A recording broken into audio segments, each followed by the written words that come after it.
everyone. Let's now welcome to the stage Diego Ubaque, Professor of Pedagogy and Research at the Universidad Distrital Francisco José de Caldas in Colombia. Hi, May, can you hear me? I am listening to you, and I'm checking the chat for the participants to say hello to you. Okay. Should I share my screen now or should I wait? Yeah, go ahead and I'll help you with that. Just in case I want to avoid any inconvenience. So let me. Erika Rico is saying hello. Hello, Erika. Okay. I'm adding your presentation. It's not really in full screen. We can see the slides and everything.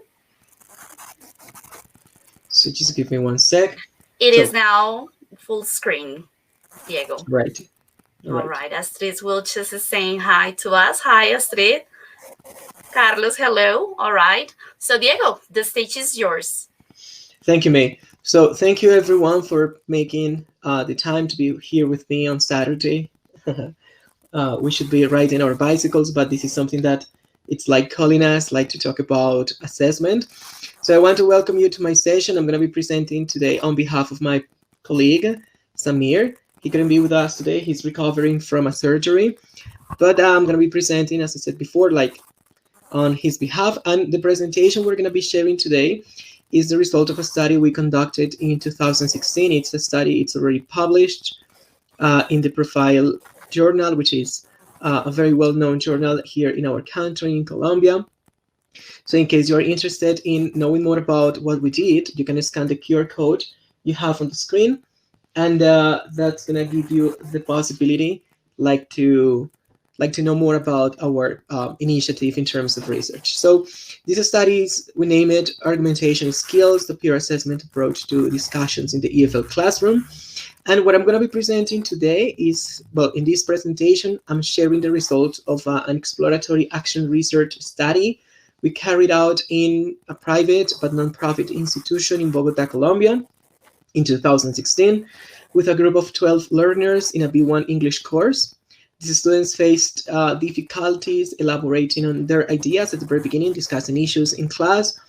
The study placed emphasis on the use of argumentation outlines and peer assessment to boost learners' argumentative abilities. In so doing, well, we audio-taped conversations and open-ended interviews were used to understand the impact on the pedagogical intervention. Findings, I'm getting ahead a little bit just for you to know what we're going to be talking about, revealed that argumentation outlines and peer assessment can promote learners' awareness and the ability to engage in argumentation processes. Moreover, peer assessment appeared to be an essential tool for enhancing personal and collaborative learning, as well as for promoting learner reflection and agency. So this is like a brief overview of what I'm going to be talking about today. And I would like to begin by telling you that when we were having this teaching experience individually, we've informally started talking about what was going on in our classes. We had certain problems in common, and well, we decided to conduct a lead review, a lead analysis, and we found that, for example, back in the time, assessment practices were a way to improve learning.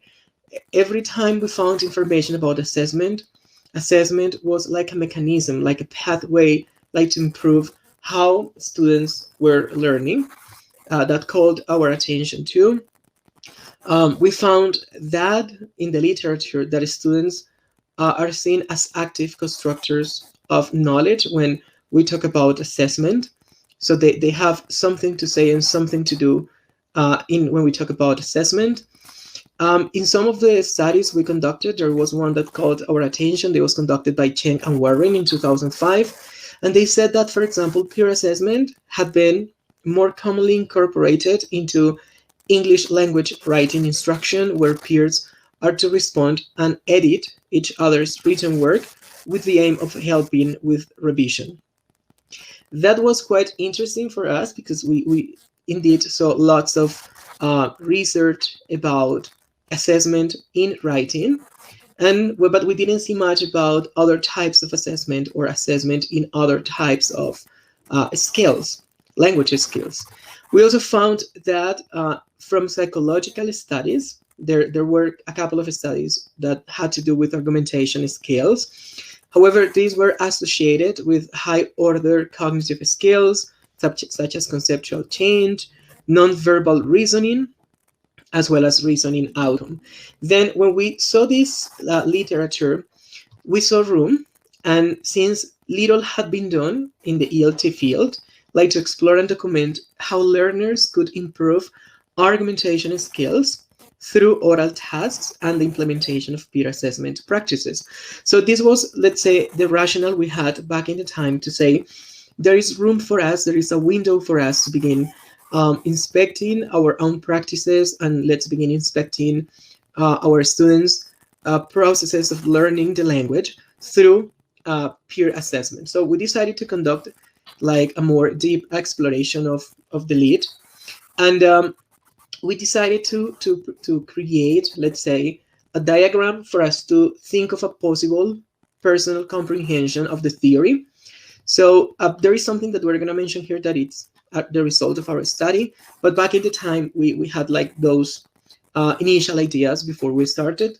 So for us, argumentation is a dialogic process in which opposing or similar claims meet, as well as discourse mechanism. I guess if somebody attended yesterday a presentation conducted by one of our colleagues, Jaime Galindo from Centro Colombo Americano, he was speaking about the common assessment framework to have, and he was speaking about certain levels, and then we identify or we find ourselves in one of those levels, which is the discursive organization. It's a complexity level, which is a discourse mechanism. That's why we talk about argumentation per se. Then we wanted to think about the experience of our students, our own experience, based on the context. That's why we resorted to Murrell 2000, like to get this idea of what experience meant for us. And peer assessment, our understanding was based on Liu, Allwyn, and Smecht, and they said that peer assessment was an alternative to help learners regulate and monitor their own learning. Having these theoretical foundations clear for us, we started diagnosing in our classes like students' perceptions through surveys. It was quite interesting because we gathered data that was not only in terms of numbers, but also in terms of personal responses. So in this sample I'm showing you, in the diagnosis stage, we were asking students to help us identify the most difficult area in answering a question. Some of them spoke about that, actually the majority of them, 50%, spoke about that the most difficult area was developing an idea in speaking. Some of them said it was difficult to present examples. Some of them spoke about the grammar, that they couldn't use grammar properly. And some others had other options that for them were difficult to do. But if you take a look at the graph, like the biggest number of people spoke about they had difficulty developing the idea. Then we started checking responses in the same survey, and we decided to show 6 of those responses here in this presentation today. I'm going to read them for you. Student number 1 said, for example, that, okay, I'm going to read what he said. Because there are some cases where I don't have enough knowledge about the specific topic to argument the answer. Student number 2 said, sometimes I'm going around the bushes. So he wanted to be more straightforward, but he didn't know how to do it. Student number 3 said, I used to forget the structures when I speak. I guess he was making reference to grammar.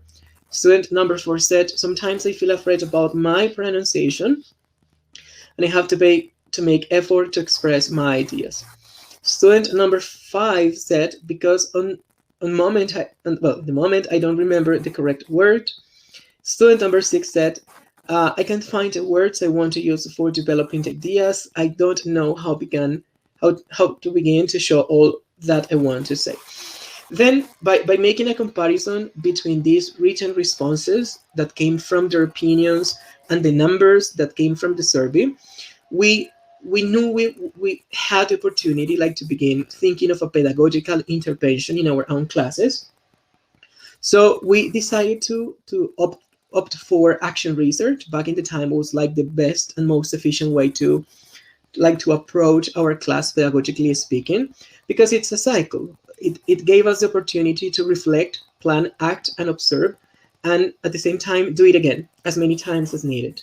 Then the planning stage for us was very simple. We decided to lesson plan.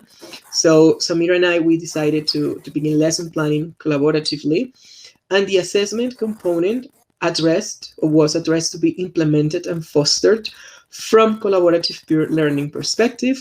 We wanted to enhance learning and contribute to learning efficiency and quality. This word efficiency has popped up a little bit in the conversations we have had today and yesterday in this event.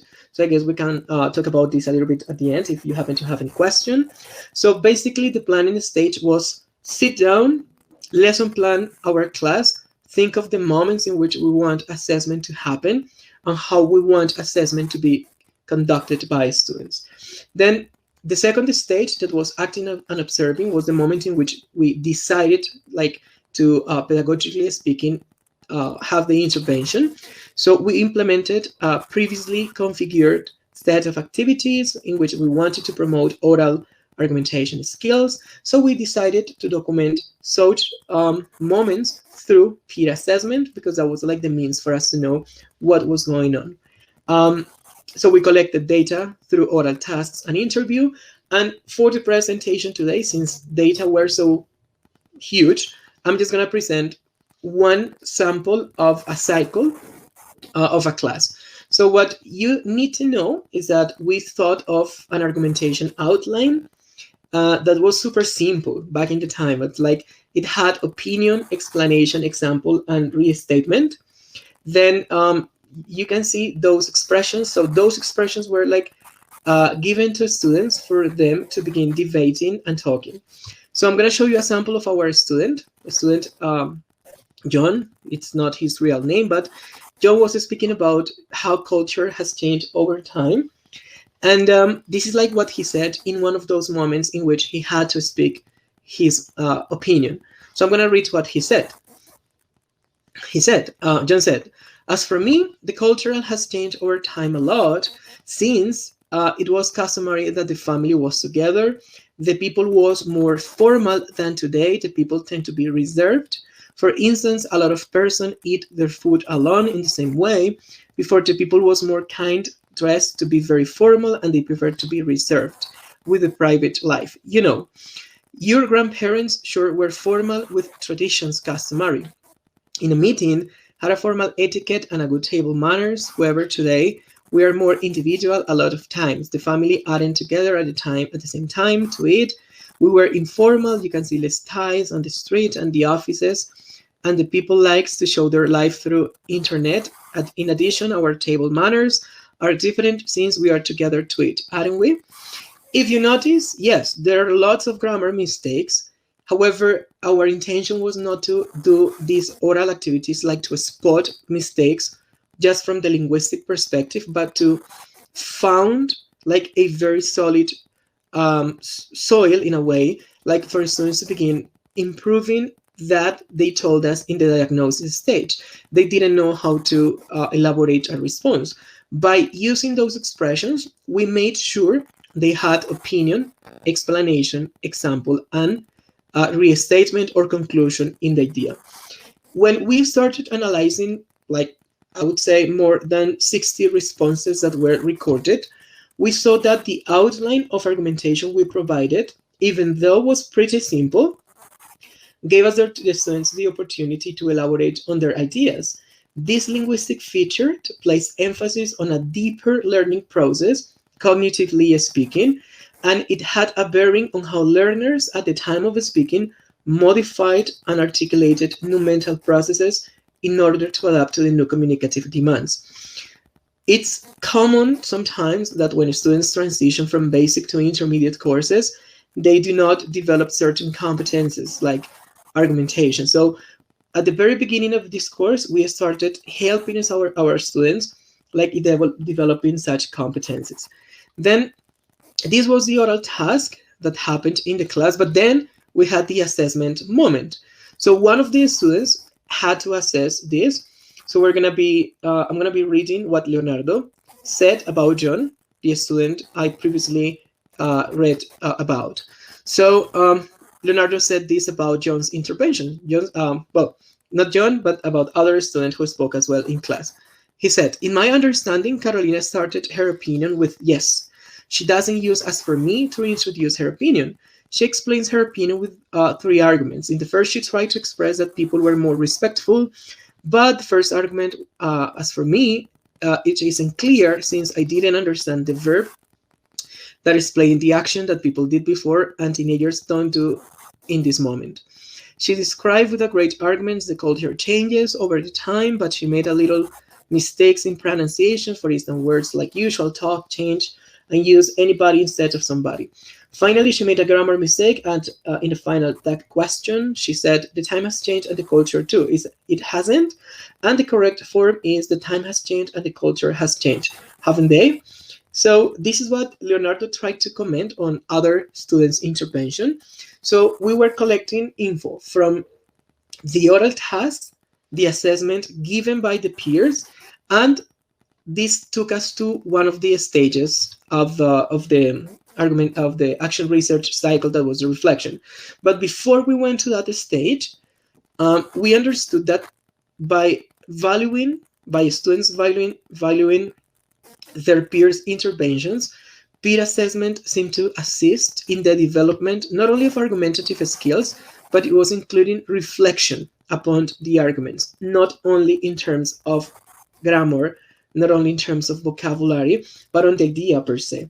So in the reflection, when we started interviewing students, don't forget we collected info also from interviews. At the end of the learning cycles with the students, we decided to have a conversation with them.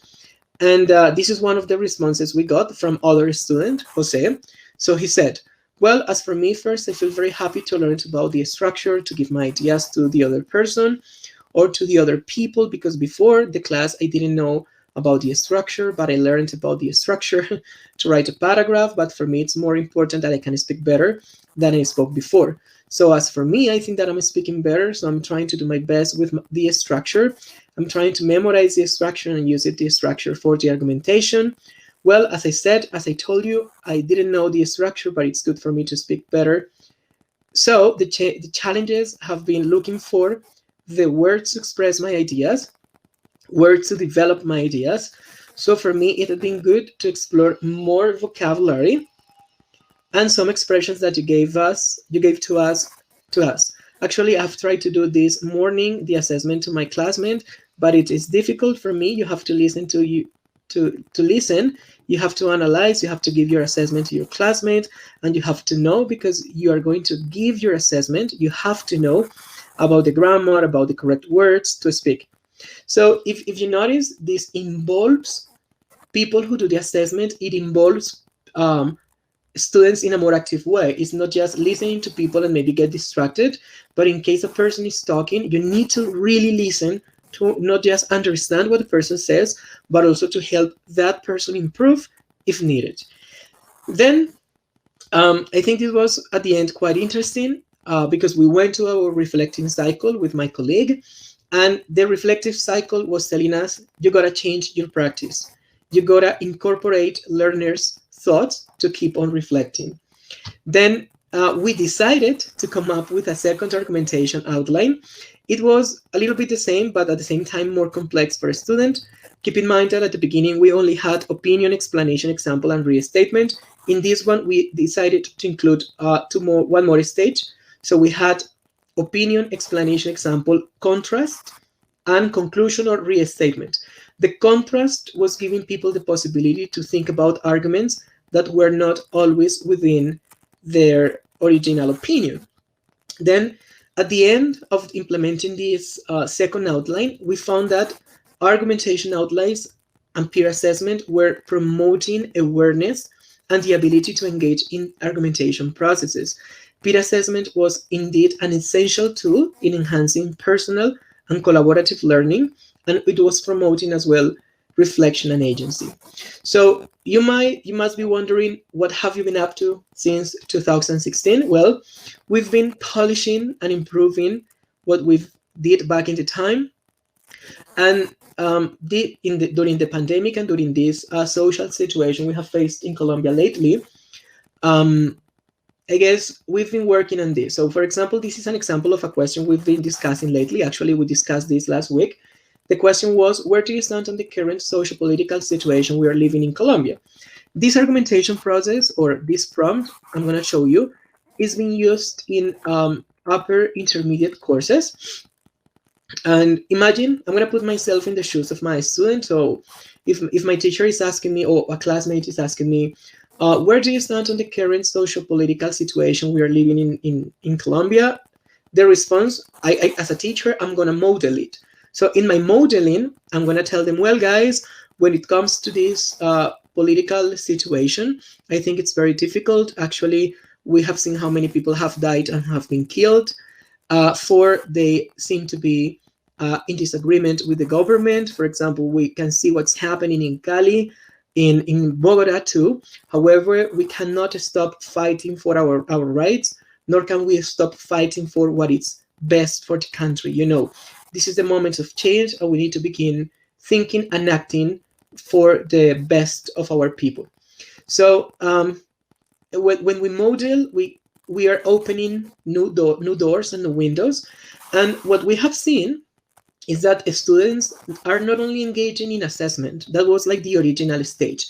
But lately, we see that students the identities are moving, their ideologies, their gender, their races, their power, and then sometimes their own corporalities are being added into these conversations. And we believe in this moment we are going beyond instrumental and functional foundations in English language teaching, and we are getting into a more experience-based perspective in which other things are emerging. So we are still documenting that, and it's something that we hope can take us to more findings from our local practices, because this is intended to improve our practices, but then of course to be given to our students, like to open more possibilities for them to be in classes. So this is pretty much what we did, May. So I have no idea if we happen to have any questions. So again, I extend the invitation in case you want to know more about this study. Scan the QR code or visit the journal in which the article, this study was published. Well, first of all, Diego, thank you for your presentation. In the chat, I also shared the link to your paper, but the code is working perfectly. Okay. There are a couple of comments. I think it's very important to point out Mr. Zimmer's, Nick Zimmer's comments, especially he is sharing a paper. Let me highlight his latest post. Setman's nurturing thoughtful revision using the focus question card strategy. So you're very invited to add any further details. Why are you sharing this with us? And if you happen to have any questions, not only for Mr. Zimmer, for everyone, you are invited to ask questions right now. Okay.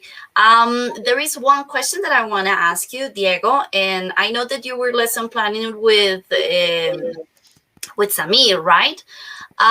During this observation and research process, I don't know if you felt like brainstorming, helping students to do better at brainstorming, faster at brainstorming is key, because that's something that I believe it's extremely connected, or absolutely connected to this idea of working with outlines.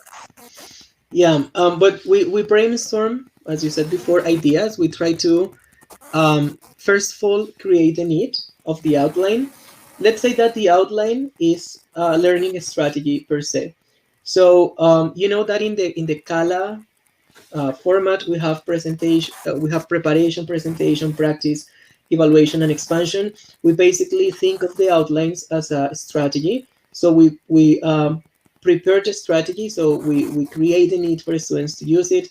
We present it, which is when we model it as teachers. That is the presentation. Then we have practice, preparation, and expansion. Students practice, sorry, preparation, presentations, practice, and when students do it.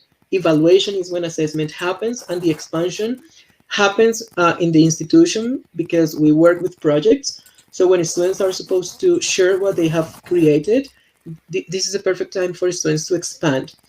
They are moving from controlled to semi-controlled to free practice, and that allows us like to keep track of what they do. And of course, we provide lots of feedback because this is not only peer assessment, there is also a moment for teachers assessment and for self-assessment a lot. And this is actually what it's like enriching. But the, let's say, the brainstorming happens when the strategy is being before the strategy is presented. Mhm. Yeah, so that happens in the moment. Yeah, one of the things that was quite difficult for them was, well, developing the idea, and then, well, then grammar, using grammar properly, but also presenting the examples. I just want to add this and then read Astrid Wilch's question. Did you notice a quick improvement regarding adding the examples when they were developing their arguments? Because that's another difficult thing. Most of the time, students just focus on anecdotes. They don't read that much to add experts' opinions or percentages or, papers. So I don't know to what extent this improve in these students. It depends on the level. For example, in advanced levels, they do it. Sometimes we try to go hand in hand with written production. So students, for example, when they are presenting their ideas, they can do it in a written way because this argumentation can be also applied in written papers, no? So the examples vary. In intermediate courses, we tell people to speak from their experience. And for example, in this question, many of them spoke about they went protesting when they were marching, when they were expressing their dissatisfaction against many things that were happening in the country. So examples are given from students, from their experience. And as teachers, we try to model like in the most ideal way, like to provide like an accurate sample for students to follow. It doesn't mean that they cannot break this argumentation. Actually, one of the things we have seen is that, for example, if you notice in this in the latest argumentation process we decided to include, grammatically speaking, two coordinating conjunctions, for and nor.